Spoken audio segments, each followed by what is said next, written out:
Coming up right now on Around San Diego, following severe flooding, the city has been working overtime to clear out the Chollas Creek storm channel. We'll also have more as people continue to recover from this damage. And we're getting more insight as to why Southeast San Diego was hit so hard, what one expert says.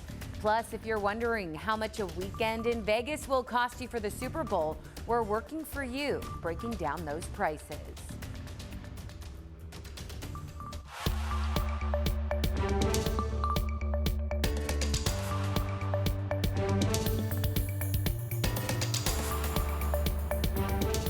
Hello and welcome. Thank you for joining us as we take you around San Diego.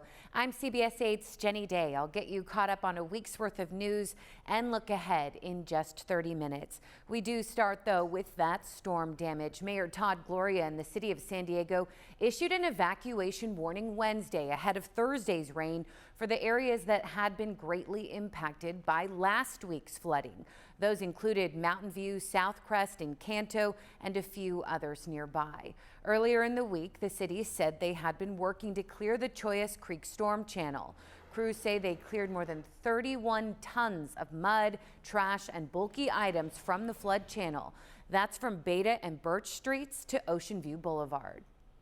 Last week we had debris, we had trees, trunks flowing down the river or around down the channel, and now it's just water. There's no trash, there's no shopping carts, there's no trees, branches. It's moving along. Yeah, and fortunately, there were no reports of any serious damage of flooding from Thursday's big rainstorm. But that really doesn't change what happened the week before. An attorney who helped homeowners sue the city of San Diego over flood damage to their homes on Beta Street back in 2019 has announced he's taking legal action that could result in another lawsuit. Attorney Evan Walker says he's filing something called a tort claim with the city. That means they have 45 days to respond, and if they don't settle it, Walker says he will sue. He says nothing has changed since the city settled back in 2019 and says the drainage problems were never addressed, and says that had the city cleared that channel that runs through the area, none of the flooding would have happened and people would not have lost their homes and belongings. The city of San Diego should count their lucky stars that nobody died, because somebody could have died in this. There's elderly people who can't even move, and that water was rushing so fast, and they say it's all because it just rained so much. No, it's because you don't clean the channel. Yeah, Walker says this time around he could be representing anywhere from 50 to 500 clients. The city of San Diego says this was a once-in-a-thousand-year storm that could not have been prevented. And some homeowners in the flooded areas are now being targeted by house flippers. People living on Beta Street in South Crest say that flippers are approaching people in the neighborhood hoping to cash in on their misfortune. Gerardo Hernandez says that two people have been going door to door making lowball offers. Home prices in the area can range from $600,000 to $700,000. The flippers' offers not even close. 100,000, that's what they were offering her, and it's worth more than that. They were offering 100,000 to neighbors. It's not right. It's not right what they were just doing. Tuesday after the flood, they were out here in the morning. Couldn't believe it. Yeah, people in South Crest tell CBS 8 they don't like the predatory behavior and are worried that some of their struggling neighbors may consider the deal. The San Diego Association of Realtors wants to warn people to avoid making rash decisions. And with more wet weather on the way, it really has been an all-hands-on-deck situation. Again, city crews clearing storm drains, neighbors helping neighbors. The incident commander of the Recovery Incident Management Team had this to say. So far, more than 31 tons of mud, debris, trash, and bulky items have been removed from the areas impacted by flooding, including South Crest, Shelltown, Mountain View, Encanto, and others. Yeah, it really has been a lot, and volunteers and city crews do continue hauling away appliances, trash, but still clearly a lot of work to do. For people who need sandbags ahead of this week's storms, we do have a list of rec centers that are offering sandbags right there on CBS8.com. Meantime, we're getting better insight into why southeastern San Diego was hit so hard during the storm. When looking at the layout around Chollas Creek, experts say it has noticeable disadvantages. We talked to an environmental engineering expert who says besides just poor maintenance, the neighborhoods developed before the 70s and 80s, like Southcrest and Mountain View, weren't really given much consideration for big rain events when they were built. But in older systems, the water just starts to have to find its way through neighborhoods. And so that obviously becomes a problem. Yeah, he also says the highways built around Chollas Creek create choke points where water is forced to squeeze through small areas. And truly be really careful if you had water damage. There is mold spreading like webs across windows, mushrooms sprouting from walls. This is what some homes look like since the floods ravaged southeast San Diego 1 week ago. Restoration experts say they have been inundated with calls. Professional remediation is critical to tackling floods before the mold gets out of control. If left untreated, it can be even more costly and damaging to your health. CBS 8's Abby Black spoke to a restoration company on what you can do now before this next storm hits. We're inside the bank's living room, and this is just the initial phase in its restoration work. You can see some of the walls have been ripped out. There's the humming of the fans. We're working for you. We spoke to restoration experts who say this is critical to stop the spread of mold. Industrial fans are on overdrive. Drywall has been ripped off, tiling and carpet has been pulled from floors, piles of debris on South 42nd Street. That's why I'm wearing a mask.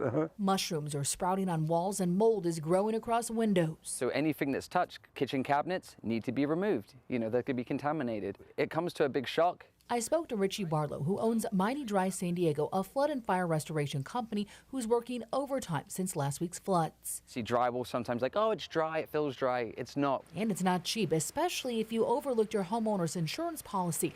It can cost anywhere from $5,000 up to $200,000 or more to restore your home after a flood. Barlow recommends before each renewal, homeowners need to get on the phone with their agent and review their policy. But when we get to these poor people's homes and we basically say, hey, let's review your policy, 90% of them don't have flood insurance. Barlow's crew is not working on the bank's home, but he gives us insight into why some things have to go even if the water didn't reach the cabinets. Your kitchen's like a big sandwich. You got drywall, you got cabinets. You know, mold can get up in there and it can incubate and grow, and you're going to have a big issue. That's why we remove it all. Then we would biowash and clean, sanitize, and dry, and then it can be put back together. Barlow says that there's no cutting corners to cut costs. So by closing something up that's wet, you're creating the perfect incubation for mold to grow. And if left untreated, it could cause bigger health problems. Just the air, the smell, and we know it's bacteria in the air and everything else. So we need all the protection we can get. Ventilation and demoing the house inside is critical to stopping mold growth, but we saw new drywall already up in one garage. With another storm expected this week, Barlow suggests holding off on renovations. If we have a job and I know that it's going to flood again, leave it. If you can't stop the water coming in, it's going to intrude and you have exactly the same problem. Working for you in Mountain View, Abby Black, CBS 8. Yeah, just countless stories, unfortunately. Abby, thank you. And right now, an El Cajon couple says their home needs a complete remodel after it was flooded while they were on a cruise. A neighbor called to alert them, so they checked their security cameras. Water cascading from the school property and down into my courtyard, and then I knew we were in trouble at that time, but there was nothing we could do. Tough to come home to. So about 30 years ago, they experienced flooding in their backyard after water from the elementary school behind them flowed onto their property. They say the school took care of the issue. Now 2 sinkholes on the school property have them believing water came flowing from the school once again, and they are hopeful the school will once again work with them. Well, a Rancho Bernardo high school student and his father have been arrested after reports the student made threats about a school shooting. The high school's principal, Hans Becker, says law enforcement was contacted immediately and investigation was launched after he says students witnessed another student showing concerning videos and making threatening statements against others and the school. It's unclear exactly when San Diego police arrested the student, but police documents show his father, 45-year-old Neil Anders, was booked into custody early on Tuesday morning. He is charged with possession of illegal firearms and manufacturing assault weapons. San Diego police say they found several ghost guns along with other destructive devices inside that family's home. This is a situation in where everything went right. And what I mean by that is that our students felt empowered to speak up when they saw and heard something concerning in the classroom. And that's what triggered this investigation. Yeah, now because the student is a juvenile, his identity will not be released, but his father still remains in custody. He pleaded not guilty on Thursday. Well, coming up, more and more orcas are being spotted near the San Diego coastline, and they're getting closer to people as well. How to stay safe while whale watching. Keep it here.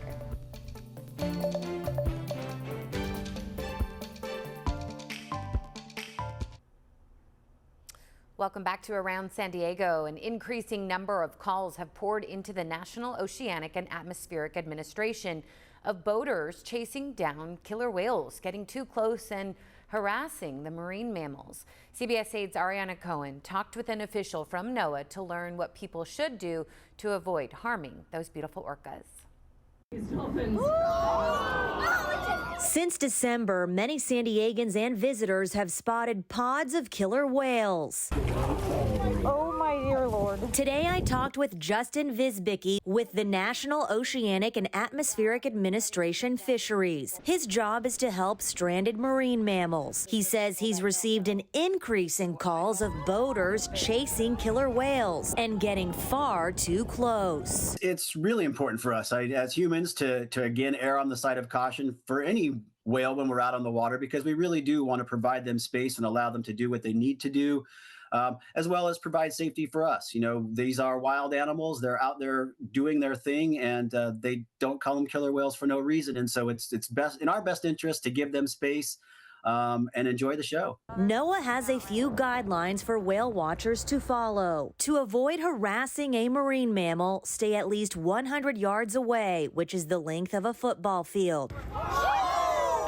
Make sure to slow down, operate at no wake speed, and steer the boat parallel to the animals or from the side, not head on. If you are flying a drone to take pictures of the whales, NOAA says to only operate the drone during daytime hours and park your vessel before flying your drone. Killer whales are very unique in that it's not just one whale. They're actually most often in groups of whales, and so there's lots of action going on in lots of different places, and so it really requires a captain at the helm all the time, paying attention to what's going on and keeping a safe distance from those whales so that we don't get too close and potentially interfere with what they have going on out here. Visbicki says he isn't sure why the orcas have stuck around San Diego for this length of time, but he emphasizes the importance of prioritizing safety. It is, normal that they are around. What I think is abnormal this year is just the length of time that they've been here. They've been around for, again, I think about a month now. So it's been quite some time. And there's been a lot of action going on out there. They've been foraging. And so that's the reason that we believe that they're here, is they're doing a lot of foraging, not only for themselves to feed, but they've also got some young in the group, and they're teaching those young how to do, what killer whales do best. And that's catch other marine mammals. Ariana Cohen, CBS 8. Yeah, truly good tips there. Well, after years of decline from overfishing and loss of their main food source, the white shark, commonly referred to as a great white shark, have started to make a comeback. Studying them is Shark Lab at Cal State Long Beach. They have found two of the largest nurseries in waters right here in San Diego. Our Sean Stiles has more in this Earth 8 report. The Pacific Ocean here in Southern California is teeming with sea life, and Cal State Long Beach Shark Lab has a particular interest in the white shark. There are 7 nurseries in the Southern California area, and the 2 largest are right here in San Diego. From Point Conception to northern Baja California, there are dozens of nurseries for baby white sharks. The largest that we've had for a while has been up off Santa Barbara, and that's the location where we saw 40 in one day at one beach. It's always good to stay in a group. Dr. Chris Lowell is a professor at Cal State Long Beach and has been the director of Shark Lab since 1998. He says San Diego has two of the largest nurseries of juvenile white sharks. Kind of extends from Del Mar to about La Jolla. And then those sharks have been there for about the last 3 years. And what we're noticing is that some of the juveniles return their second and third year, and they're growing about a foot a year. White sharks became protected in 1994 as their numbers declined severely for two reasons.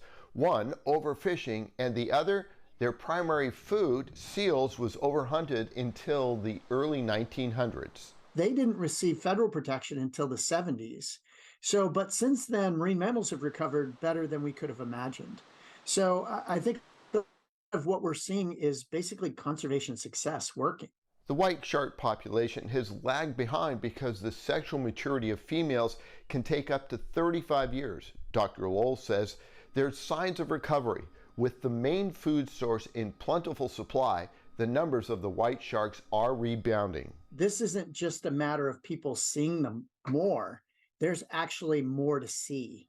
So those pilots who have been flying over California for decades said they have never seen more sharks in coastal waters than they have in the last 15. The coastal waters are where the juvenile live. The adults tend to stay offshore in the islands summer into winter, with the females coming in to give birth in the spring. So the question is, how important are those habitats to those sharks? How do they choose one of these nursery sites?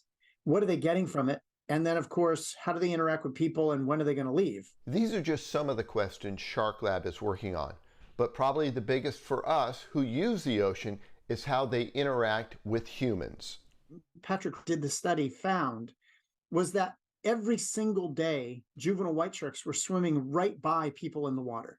Whether they were surfers, swimmers, stand-up paddleboarders, white sharks were constantly near those people, even though those people didn't know the sharks were there. And yet, nobody was being bitten. Lowell says that's because their primary food source is stingray, which are in plentiful supply. The juvenile white sharks are feeding on things that are on the bottom, and most people that are at the beach are flotsam. They're things floating around the surface. The funding for Shark Lab research is set to run out in June. I'll put a link on our website with this story for more information. Lowell believes the nurseries show that conservation is working. I think what's really important that people remember that these animals coming back means we've been doing something right. But we also have to remember that we're guests in their home. The research on the white shark is an ongoing process, but the funding for Shark Lab, it's due to expire halfway through 2024. And if that happens, that research will stop, and what they can learn about the white shark here in California will end. Sean Stiles, Earth 8. Yeah, we've got to coexist, right? Let's keep going in the right direction. So if you are still considering going to Las Vegas for the Super Bowl, we are working for you, breaking down how much it'll cost you. That's next.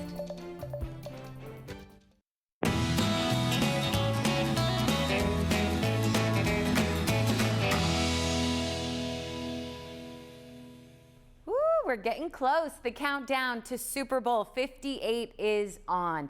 San Francisco and Kansas City will play February 11th in Las Vegas. If you're a fan of the 49ers or the Chiefs, you may be thinking about heading to the big game. CBS 8's Steve Price has been crunching the numbers to figure out what it'll cost you to see the action in person. Now that we know who's in the Super Bowl, you want to go, but time is ticking. The big game less than 2 weeks away, and you still need flights, a hotel, and tickets. So what's it going to cost you? Well, we're pricing it out, and whether you're balling on a budget or money's no object, we've got you covered. The Super Bowl is always an expensive weekend in Las Vegas, to be perfectly honest, and I think it's going to be even more so this year. Amanda Bellarmino teaches hospitality classes at UNLV. so she knows Vegas and says this trip is gonna cost you. Vegas isn't so cheap. Let's start with getting there. Leaving San Diego Friday, coming home Monday with one carry-on bag. Southwest Airlines at $241 is the cheapest flight, and seats are going fast. Driving will save you some cash, especially if you're going with a friend. Assuming your car gets 30 miles to the gallon, the 680-mile round trip will cost you around $100, or just $50 if you split it with your buddy.